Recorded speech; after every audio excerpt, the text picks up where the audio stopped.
So we often get asked how to put butler sinks in. Now, butler sinks are a little bit different to normal sinks where they have the waste that goes underneath the actual framework of the sink. So sometimes we'll send your sink unit with the top on. So you would then need to remove the top to get the sink in. If we haven't, and it's just the unit by itself, I'll show you how to put the sink in and then put the top down.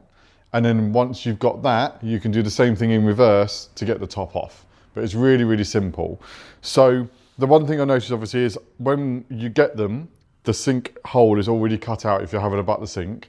So you just got to be a little bit careful on how you maneuver sinks, the top, sorry, with the sink cutouts. Because obviously you've got a really big hole in the middle of a worktop. So it's lost a little bit of its structural integrity, but when it's down, it won't matter. It's down, it's fixed now. So you'll have supports on these normally. So there'll be some battens on the back. You would then just need to take them off if we sent the sink to you separately. Just really easy, just unscrew them.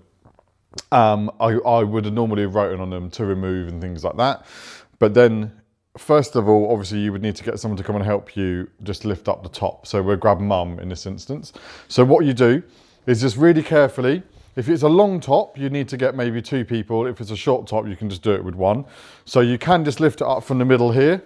So just scooch it over and lift it up from the middle there, and then just hold it on its back. Because as soon as you hold it on its back here, there's no, what's the right word? Stress on these parts here. So then it'll be solid, so then you won't need to worry about it. So while mum's holding that, or whoever you've got holding that, or whatever you're doing holding the top up, if you're going to rest it against the wall maybe, if it's in the place, you can do that, because then you can do it on your own then. But you would then need to lift the sink up. Now, we use fire clay sinks. They are very, very heavy. They are a 2-person lift, but obviously I've been doing it for so many years, I can generally do it on my own, and obviously health and safety goes out the window. But just double check where we've put your supports for your sink. So obviously you've got this side here, so you've got supports here for your sink and a big gap. The gap is for the plumbing. So you'll notice on a butler sink, unless you've chosen one with a central waste, your waste is always on one side. So you just need to position the sink the way it's going to go. So then you would just pick the sink up. So obviously, again, just be a bit careful on where you're going to do it. The easiest way, put your hand through the middle if you're going to do it on your own, or if you're going to do it with someone, put someone's hand through the middle, grab it, you can lift it up, slide it into position. Don't worry too much about the position in the cabinet. You can deal with that as and when. You just need to get it in, because as you can see, if I show you now, underneath, you've got the waste. Now that won't fit in the hole when the top's on. So obviously this section here is too thick. So you just need to get this in before the tops go down. So slide it in. Again, don't worry about the position. You're going to deal with all that. Your plumber's going to silicone it, or you're going to silicone it and get it all right. So again, if you've got it rested up against the worktop, get someone to come and give you a hand. Bring the top down, and then just put it into position. Then you'll have some set screws in the cabinet or in a box that comes with the kitchen.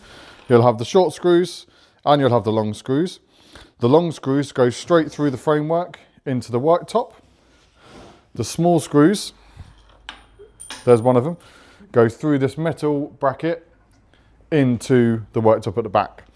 So make sure you get your alignment all correct, and then you would then just simply grab a drill and impact driver, put the long screw on, make sure you got the positioning correct, and then you would then just screw straight through this into your top.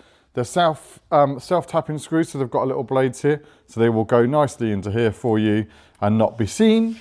And again, same at the back. Some are easier than others. Obviously this one's really easy because you've got an appliance hole, just screw straight through into the worktop like that. And then your plumber will then silicone what needs to be silicone, and then get everything looking all nice and tidy for you. And then that's how you put a butler sink in. So yeah, cheers guys.